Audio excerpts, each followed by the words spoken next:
حدیث میں آتا ہے کہ جب شکم مادر میں بچہ 120 دن کا ہوتا ہے تو فرشتہ آ کے اس کا رزق بھی لکھ جاتا ہے، اس کی عمر بھی لکھ جاتا ہے، اور اس کا شقی و سعید ہونا بھی لکھ جاتا ہے۔ تو جب رزق ہمارا لکھ دیا گیا، مقسوم ہمارا طے شدہ ہے اور قلم خشک کر دیا گیا، تو ہمیں پھر اپنی زندگی کے مقصد کی طرف توجہ کرنی چاہیے۔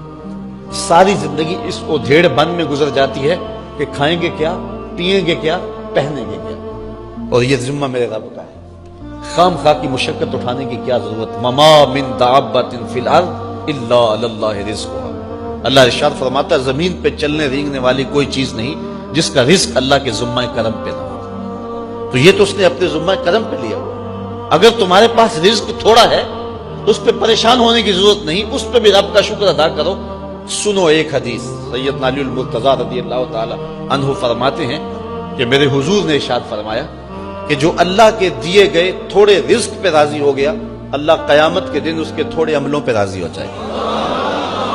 اللہ فرمائے گا میرے بندے تو ضرورت مند تھا، تجھے 3 وقت کے لیے روزی چاہیے تھی، تجھے پہننے کے لیے گرمی سردی میں لباس چاہیے تھا، تجھے بچوں کے لیے دودھ چاہیے تھا، تجھے بچوں کے لیے دوا چاہیے تھی، تجھے جو ہے وہ بیٹیوں کے لیے جہیز چاہیے تھا، تجھے رہنے کے لیے سر چھپانے کے لیے چھت چاہیے تھی، مکان چاہیے تھا، لیکن تو کتنا شکر گزار تھا کہ اس پہ بھی راضی ہو گیا۔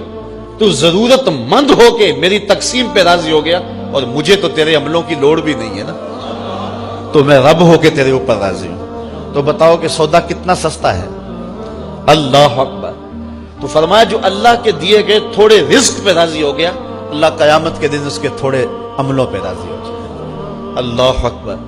تو انسان جب اس طرف اپنا رخ کر لیتا ہے پھر اس کی زندگی سکھ میں آ جاتی ہے۔ امام غزالی نے ایک بڑی پیاری بات لکھی، آپ فرماتے اس دنیا میں سب سے زیادہ دکھی شخص کون ہے اور سب سے زیادہ سکھی کون ہے؟ یہ فلسفہ آپ نے بیان کیا، نتیجہ سنا رہا ہوں۔ امام غزالی نے تو کئی صفحات پہ باہر چھیڑی، پھر اس کو سمیٹا اور نتیجہ نکالا۔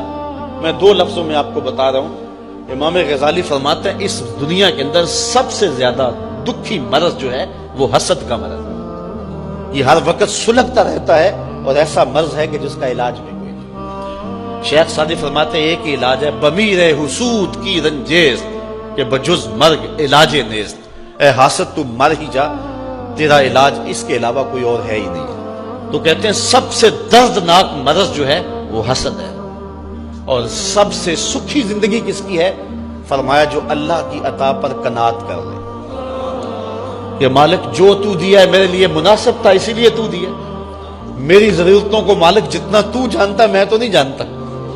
تو بندہ جب رب کے دیے پر قناعت کر لیتا ہے، حضرت امام غزالی فرماتے ہیں اس سے زیادہ سکھی زندگی نہیں گزر سکتی، اور جو حسد میں مبتلا ہو جاتا ہے اس سے بڑی دکھی زندگی نہیں گزر سکتی۔